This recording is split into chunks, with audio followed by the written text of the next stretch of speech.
Shriram colony 6ನೇ ಕ್ರಮದಲ್ಲಿ ಇವತ್ತು ವಿಶ್ವ ಪರಿಸರ ದಿನ ಅಂತ ಆ ಪ್ರಯುಕ್ತ ಈ ದಿನ ಗಿಡ ನೆಡುವ ಕಾರ್ಯಕ್ರಮನ ಹಾಕ್ಕೊಂಡಿದ್ವಿ. ಎಲ್ಲ ನಾಗರಿಕರು ಸಹ ಇಲ್ಲಿಗೆ ಬಂದಿದ್ದರು. ಈ ಎಲ್ಲ ಸಹಕರಿಸಿದ್ದಾರೆ ಎಲ್ಲರೂ. ಇದು ಪಾರ್ಕ್ ಮಾಡೋಣ ಅಂತ, ವಾಕಿಂಗ್ ಪಾರ್ಕ್ ಮಾಡಬೇಕು ಅಂತ ಇದ್ದೀವಿ. ನಾವು ಅಭಿವೃದ್ಧಿ ಅಧಿಕಾರಿಗಳಾದಂಥ PDO ಸರ್ ಹತ್ರನೂ ನಾವೆಲ್ಲ ಮಾತಾಡ್ತಿದ್ದಾರೆ.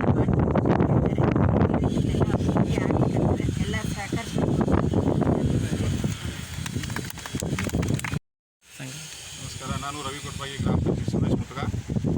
ಇವತ್ತು ಈ ನಮ್ಮ ಶ್ರೀರಾಮ್ ನಗರ್ ಬಡಾವಣೆಯಲ್ಲಿ ಎಕ್ಸ್ಟೆನ್ಷನ್ದ ಹಾಗೂ ಗೋಕುಲ್ ನಗರ್ ಎಕ್ಸ್ಟೆನ್ಷನ್ದ main road Shriram Nagar 6th ಕ್ರಾಸ್ದಲ್ಲಿ ಉದ್ಯಾನಕ್ಕಾಗಿ ಖಾಲಿ ಜಾಗವನ್ನು ಸುಮಾರು ವರ್ಷದಿಂದ ಹಂಗೆ ಉಳಿದಿತ್ತು.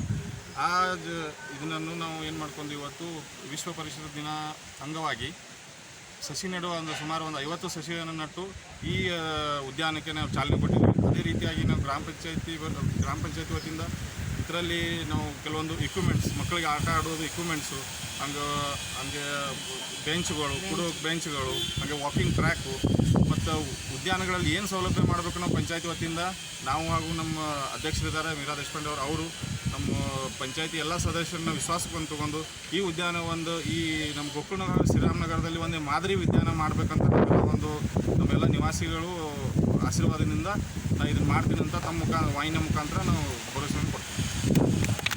ನಾನು श्रीराम कॉलनीमध्ये गेले 27 वर्षापासून इथे राहतो आणि आज आमचं सगळ्यांचं हे सुदैव आहे की आमच्या कॉलनीमध्ये एक चांगलं हे मोठा हे उद्यानासाठी काही ठेवले होते ते आज इथं आम्ही सगळं झाडं वगैरे लावलेलं आहे.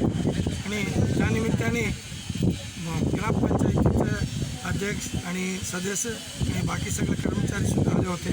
त्यांनी आताच त्यांनी आश्वासन दिले की हे सगळं इथं उद्यान मला काय पाहिजे ते म्हणजे पोरांना खेळण्यासाठी खेळणे वगैरे आणि वॉकिंग करायला वॉकिंग ट्रॅक आणि बसायला वगैरे बेंच वगैरे देते म्हणून त्यांनी आश्वासन दिलेलं आहे. त्यानिमित्ताने मी त्यांना सगळं आमच्या साईनगर सगळ्या लोकांच्या वतीने मी त्यांना आभारी मानतो आणि ते शक्यतो लवकरात लवकर ते करून द्यावं म्हणून त्यांना आग्रह करतो. नमस्कार.